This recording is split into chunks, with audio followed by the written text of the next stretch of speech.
Finally, we get some sort of conclusion to the Aaron Rodgers saga, as it was just reported this morning that he is officially going to be signing a 4-year, $200 million deal to stay with the Green Bay Packers. Obviously, this has a lot of fantasy implications for not only the fantasy weapons on the Green Bay Packers, but other weapons outside of the team as well that we were hopeful could potentially get a major quarterback upgrade in Aaron Rodgers. That is no longer going to happen. So starting with the Green Bay Packers and starting with Aaron Rodgers himself, obviously this is going to be a major bump for Aaron Rodgers' dynasty value. He's currently being valued as the quarterback 12 in February ADP, but I'd imagine that would go up a little bit considering that we have more longevity with him, a little bit of a clear situation, and the fact that when he does play, he is a top 3, top 5 type of fantasy quarterback. So I'd imagine that he bumps up into at least being a top 10 dynasty quarterback, if not potentially a little higher, nudging closer to top 5. And then of course there's all the weapons on the Green Bay Packers. Most importantly, Davante Adams, who is now expected to be franchise tagged.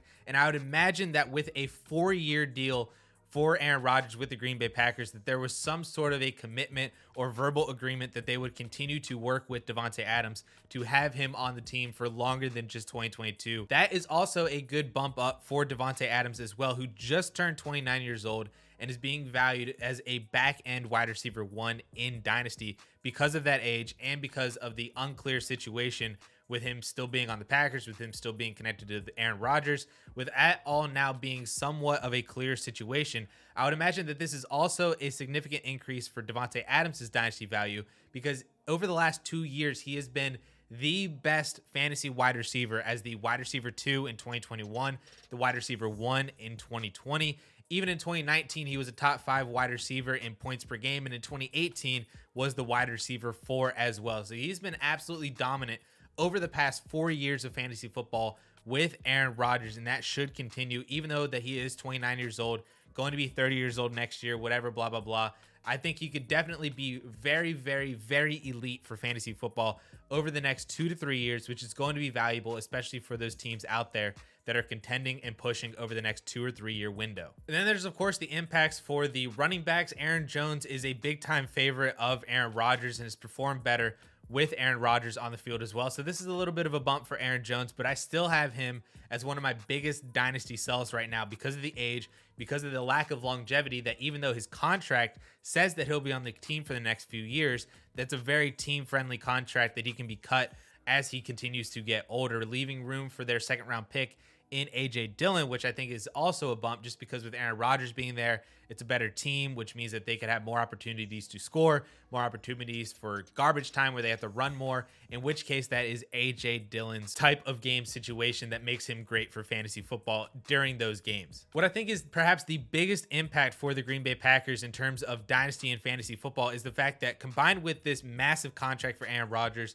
and Davante Adams' franchise tag, I don't really consider myself a salary cap guru. I don't really know how any of this works. I think the salary cap is kind of a myth because teams can just find money wherever and move money around like they're working out of Swiss banks, like the Wolf of Wall Street. From a financial standpoint, you are now in heaven. With all this money being devoted to 2 pieces offensively, specifically in Aaron Rodgers and Davante Adams, but still having Aaron Jones on the books in his contract, and the fact that they were already $30 million in the hole for 2022 salary cap before the Aaron Rodgers signing and before the franchise tag of Davante Adams, I don't really see how it's going to be possible for them to sign someone significant in free agency, namely at the wide receiver position as a wide receiver 2 across from Davante Adams. We know that the Green Bay Packers has been a favorite landing spot for a lot of free agent wide receivers as that wide receiver 2 spot for guys like Allen Robinson, even like Christian Kirk or Michael Gallup beforehand as well.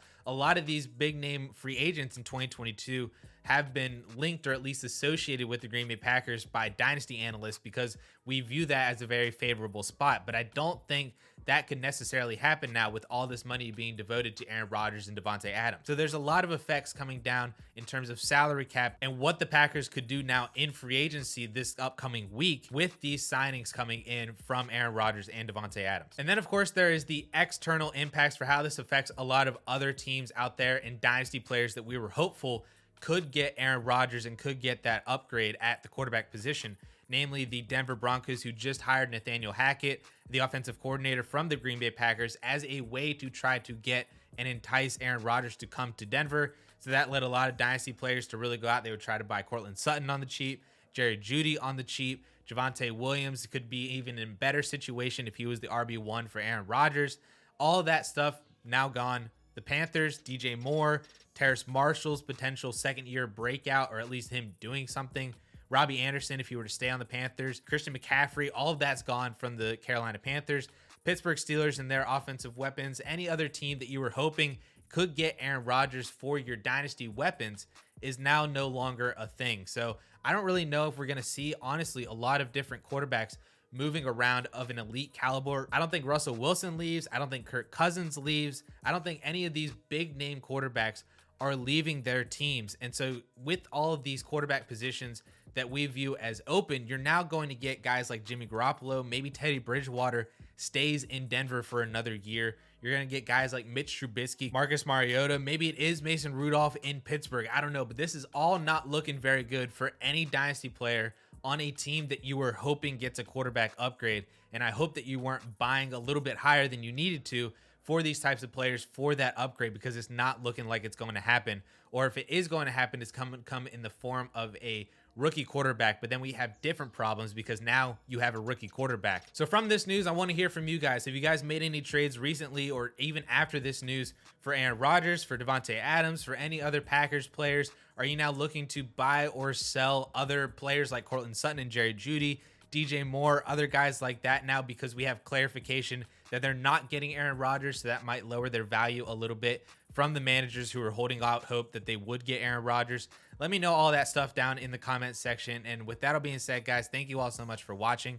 We'll catch y'all later.